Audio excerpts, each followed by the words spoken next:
Korea, it's a very homogeneous society. So in a sense, like Korea, they have a sense of great commitment to their country and to each other, which can be really beautiful to see. Like everyone is doing their part for the society to function, and which is like amazing to see. Like they come together. Welcome to the Melanated Files. In this series, we highlight and share the stories of Black people from across the globe.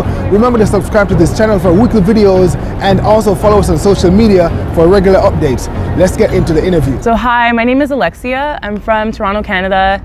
And currently I live in Busan, Korea as an English teacher. So I first heard about the opportunity to teach English abroad, or specifically in Korea, when I was back in high school.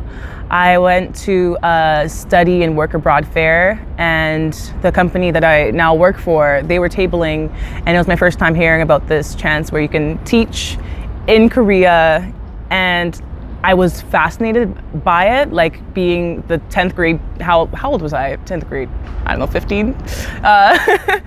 At that age, the opportunity to both work and travel, and so it was always in the back of my mind, something I would want to do after I graduated university, because it requires you to have a bachelor's degree. So yeah, Korea was always on my mind when it came to teaching English abroad. And then also, in terms of the different countries that you can teach, Korea has like some of the greatest benefits. You know, most places they pay for your apartment, your travel fare to get here and sometimes back. So I've lived in Korea for 1 year.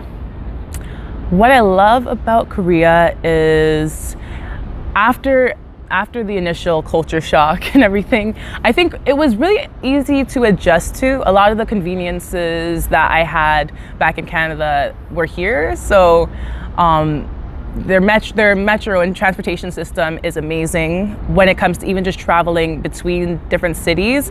It's so easy. Like I live in Busan, and like you could take a train and it's just easy to book, and it's way more affordable than, say, I don't know, being in Canada if you're traveling from Ottawa to Toronto, which is kind of the same distance as Busan and Seoul, but it's so much more affordable and just easy to do. I like that everything is open really late.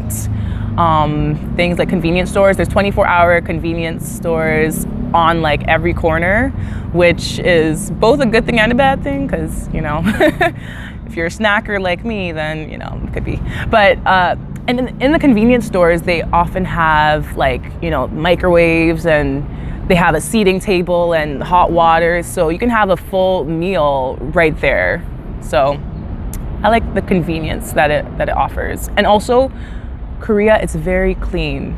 So the bathrooms are clean, the streets are pretty clean, even though there's no garbages and you have to go on a hunt to try to find a garbage. Teaching in South Korea, it is adventurous. Overall, I would say there's an aspect of it that's easy. So I never had teaching experience prior to coming to Korea, but after I got adjusted, it was like really, really easy. I work at 2 elementary schools, so the experience, it really varies being at elementary school versus middle school, or being in a public school, which I work in, versus a hagwon, private school. But in the setting that I'm in, it's very easy, very manageable. I think it comes with its challenges for sure. Most people who work in public schools, you work with Korean co-teachers, so there's that dynamic to consider.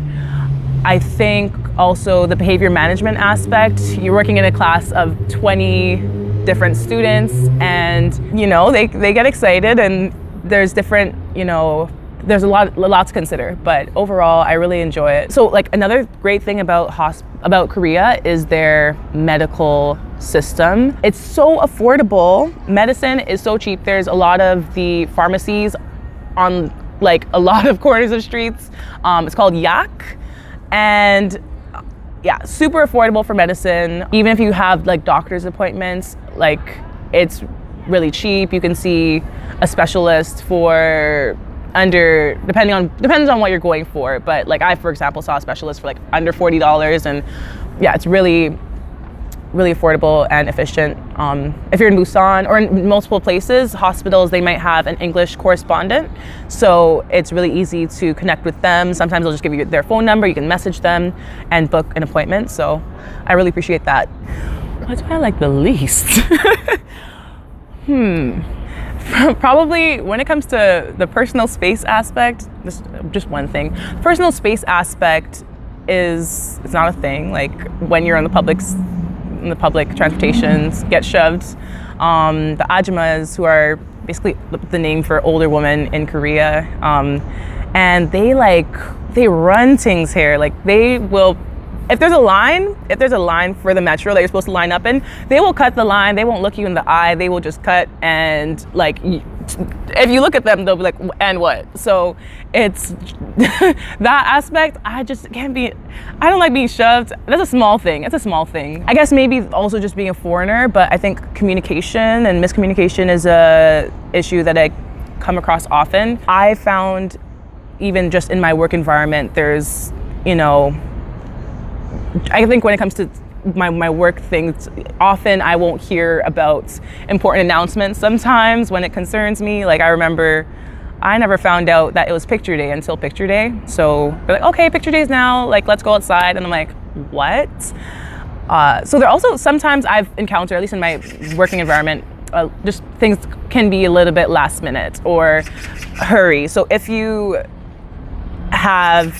don't like being told that something is happening immediately, it might be a bit of a challenge for you, but that's something that I've come across. Like, oh, there's a fire drill. When is it happening? Oh, like now. Let's go outside. Or, oh, we have to go to the vice principal. When? Oh, like right now. So being told things in advance, because of that language barrier, you're dependent on, in my case, I'm dependent on my Korean co-teachers that I work with. And you just gotta hope that they'll tell you things in advance. So. A difference also would just be the bathroom styles. So if you know about like the Korean bathroom styles, it's kind of like a wet room. Everything gets wet. Like oftentimes the shower is connected to the sink. So you have to just turn the buttons to make sure the sink is not the shower. And everything gets wet, the toilet gets wet. It's just a wet room. When you step in there, you put your shower shoes on, just, even if you're not showering, because the floor is wet. So I'm not a huge fan of that aspect, but I haven't gotten used to it. Nope. That's just life now. I think I stayed in a hotel in this area a while back in the summer when my friend visited me, and I had like a proper Western style shower, and I almost cried. It was amazing. Like, yeah. Also, when it comes to breakfasts here, so Korean breakfasts, like breakfast is not the kind of breakfast that I think of. It's very different from like Western style breakfast. So in Western style breakfast, you think of specific kinds of foods. You think of like pancakes, waffles, eggs, sausages.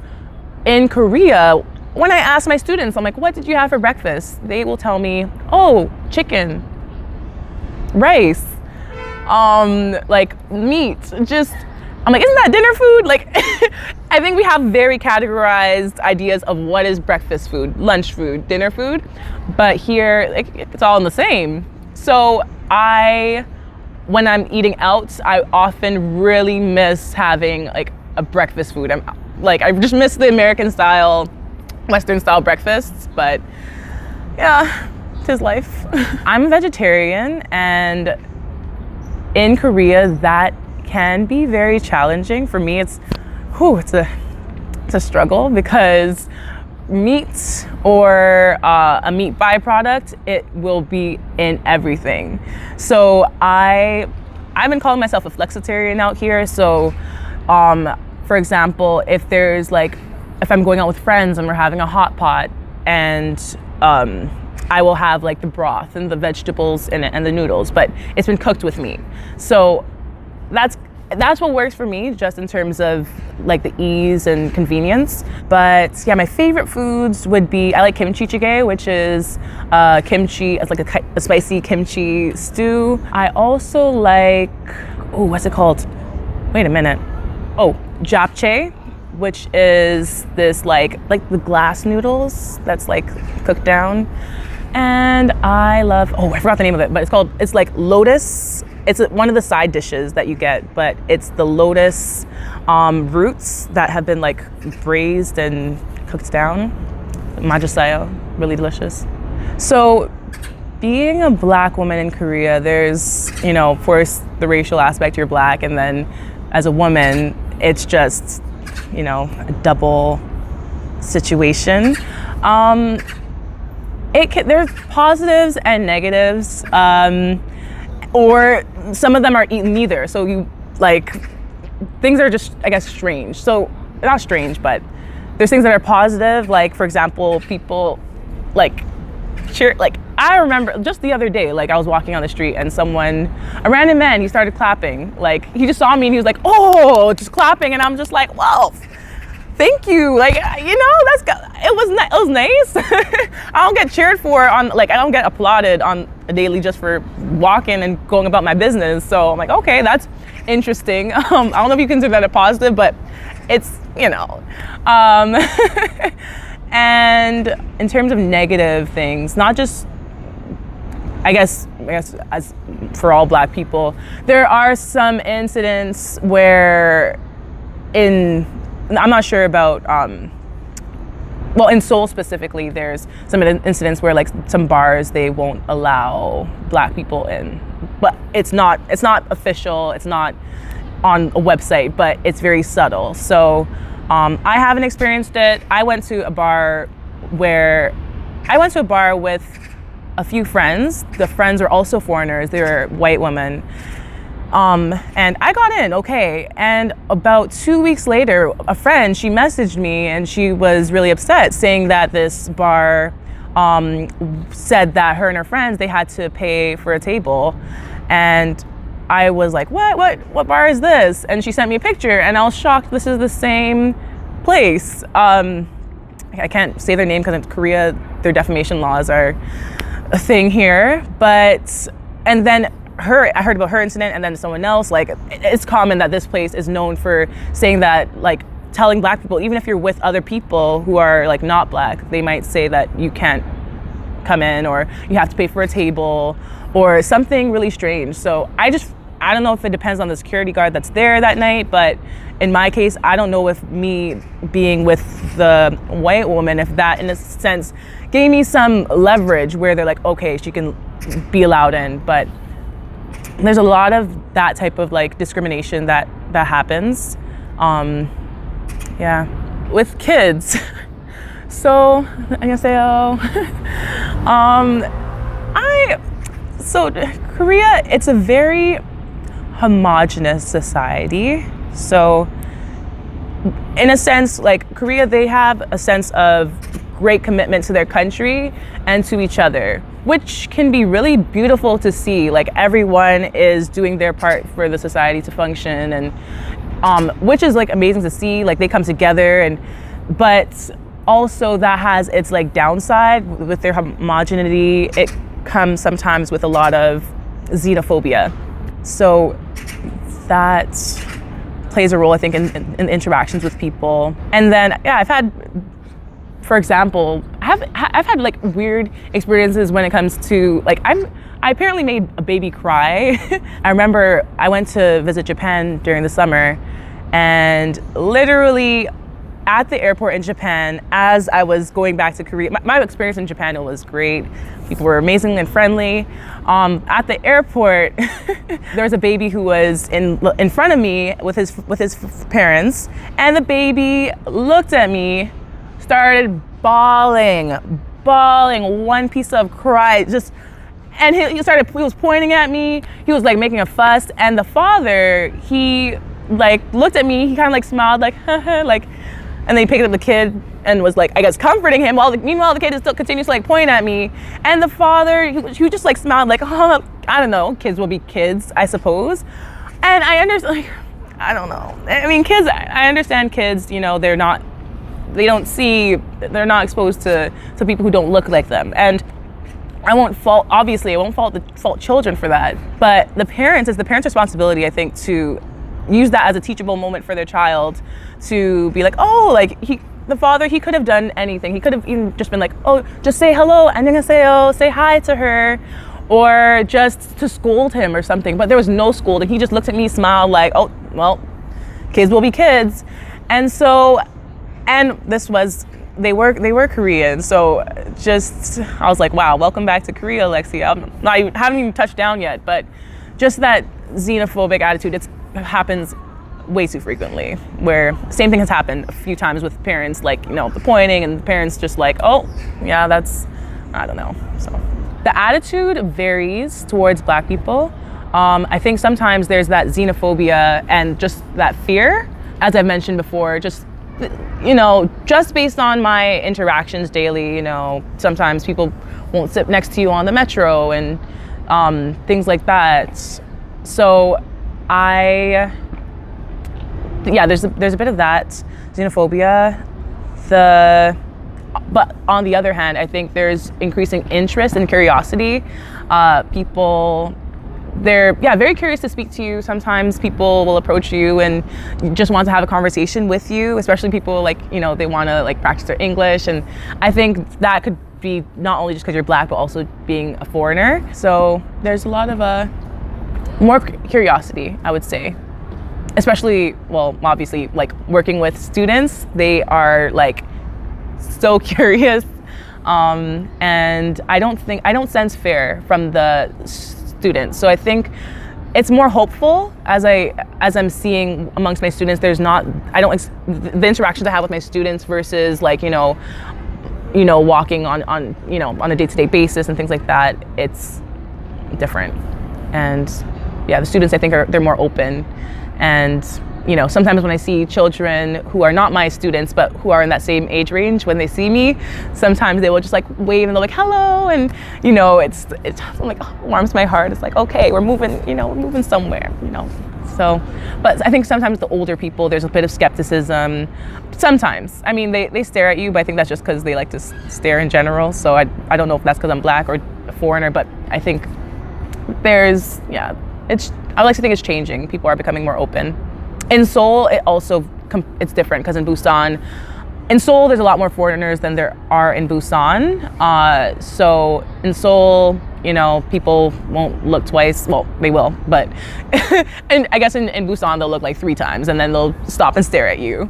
So yeah. So I did a lesson teaching my students about Black hair and different Black hairstyles. Cornrows, braids, twists, because my students, they're very curious. They're always like, you know, when my hair changes, they're confused. Like, they're confused if I go from this to having one ponytail, this to taking my hair down. They're like, oh, teacher, change hair. I'm like, yeah, like, there's not like the most minimal differences. Never mind me, you know, getting cornrows. They will lose their mind, all the teachers and my students. So I had a lesson a few weeks ago where I was just teaching them what these different hairstyles are, mannerisms, how to be respectful if you encounter somebody who, you know, has different hair, touching policies, don't touch policies, don't touch people's hair with asking, or just don't touch at all. But I taught them about the different hair types. So if you have natural hair, then, or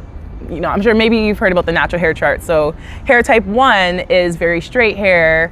Hair type 2, it's wavy. Hair 3, it's curly. Type 4, it's like kinky curly. So it goes from straight to very kinky curly.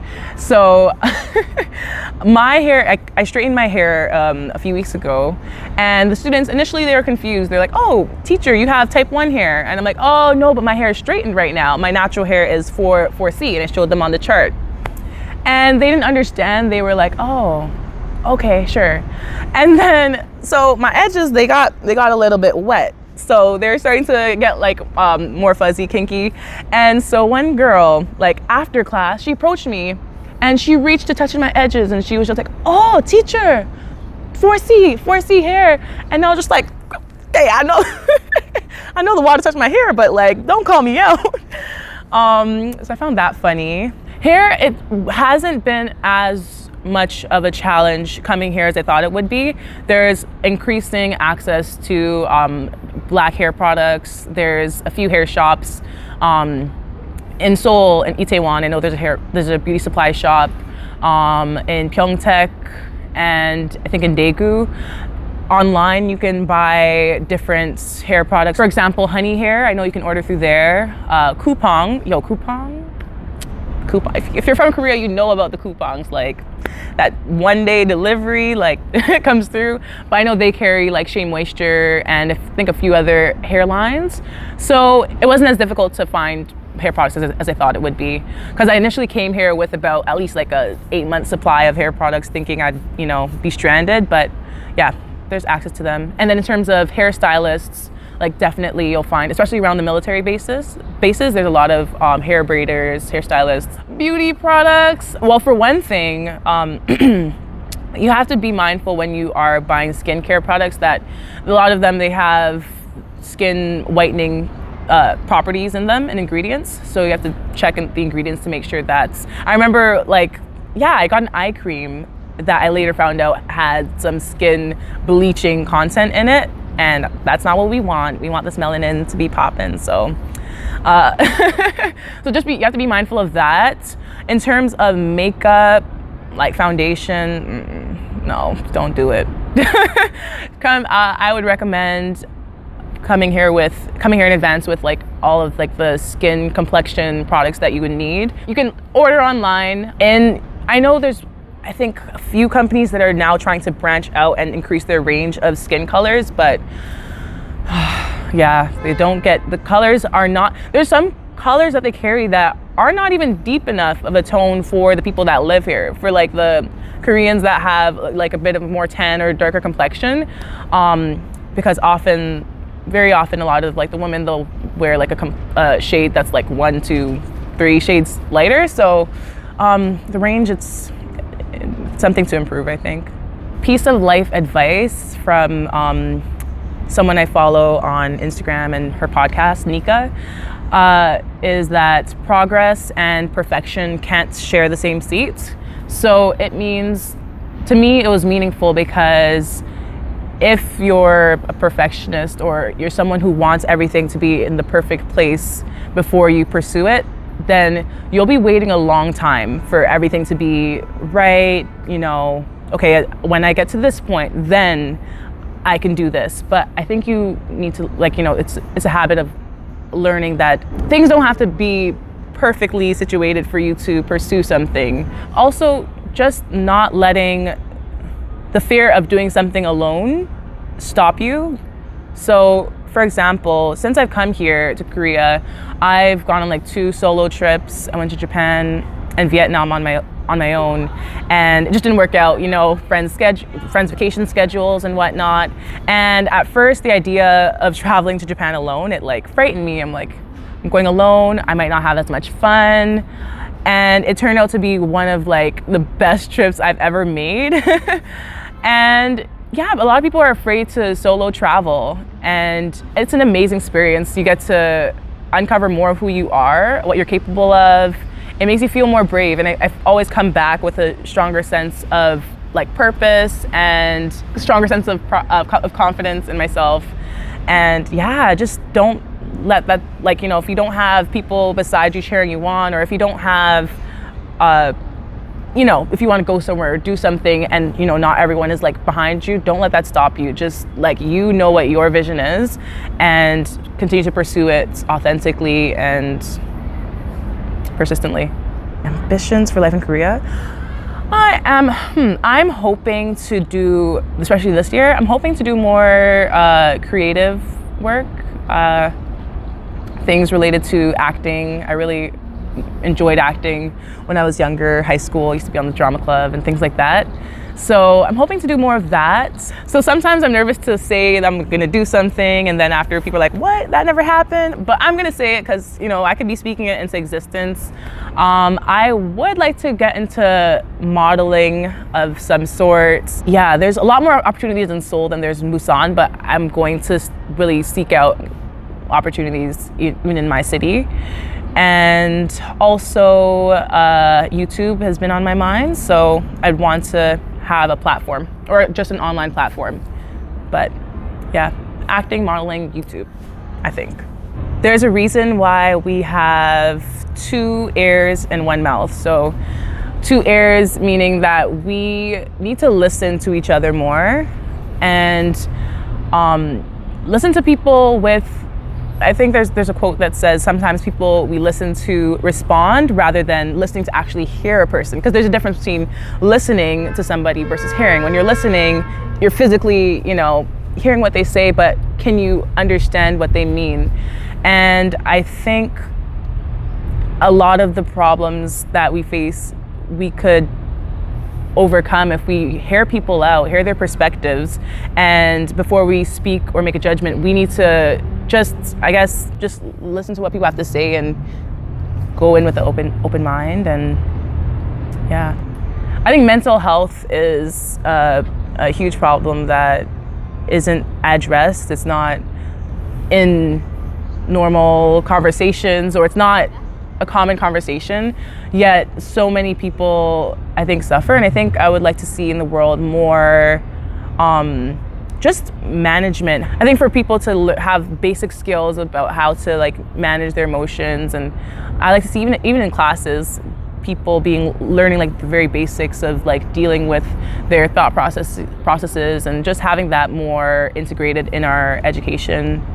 And I think that could help people currently and later on in life with dealing with things. I really like the cohesiveness of Korea. As I mentioned before, Koreans there's a sense of, I guess, commitment to each other and to their country. And I remember hearing about when there was an economic crisis that had happened over about a decade back in Korea, and Koreans, they sold their gold, their personal gold and jewelry, as almost like a donation to the country to help bring their economy back up. And that cohesion and commitment to want to help your country, that is unheard of, and I'm very impressed by it. I think that that's something that we could take away from Korea. Honestly, it sounds strange, but I think one of my proudest accomplishments have just been coming here to Korea and to say that I'm doing well. I remember I came here a year ago and I was kind of diving into the deep end. I didn't know what to expect. Before coming to Korea, I didn't know where. I knew the city I would live in. I didn't know where in the city. I didn't know what school. I didn't know who I would work with. And it was a leap of faith. And I'm very proud to say I've been able to come here and kind of start to, I guess, make a life for myself and build a sense of community around me. And I'm just proud of, I'm really proud of that. It's really built a sense of confidence. One of my favorite authors, I think I would like to meet her, Chimamanda Ngozi Adichie. She's a Nigerian author. I think she's most known for her work, Americana, and We Should All Be Feminists. I think that's her other title book.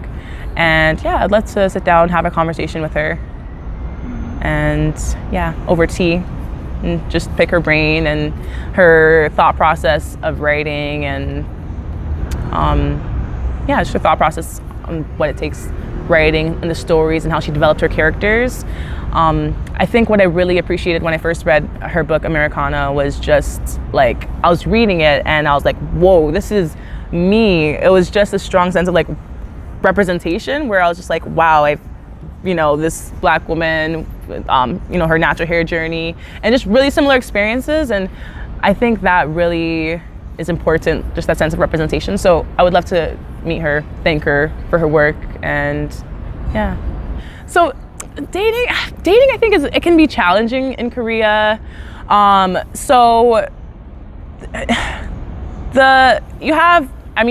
I don't speak my Korean speaking level, it's a little shabby. I'm working on it, taking Korean classes, so give me another year.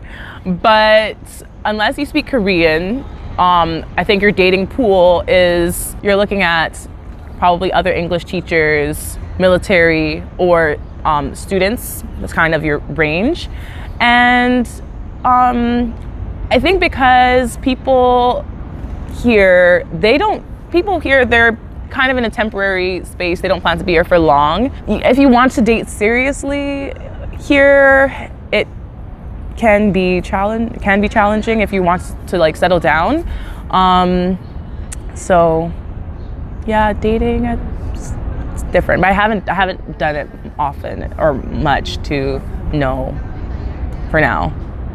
Yeah. And then also, do I mention also, so like the Tinder dating app, honestly, you have to be cautious. Also, just being a Black woman and going on like these like websites, and you just get people who are, you know, some fetish, weird stuff, some little weird fetishes. So you have to be mindful of that. You know, they hit you with that, ooh, I like chocolate, and it's like, hello to you too, good morning. So that's, yeah, you have to be aware of people who kind of like fetishize. Also, in Korea, I mean, from what I encounter, I do think most Korean men, they want to, in terms of marriage, they want to marry Korean women, from what I've seen. So I think if you're a foreign woman, I'm not saying it's not possible, but I think it's a lot more challenging if you want them to take you seriously as a serious, like, you know, companion. So that's my perspective.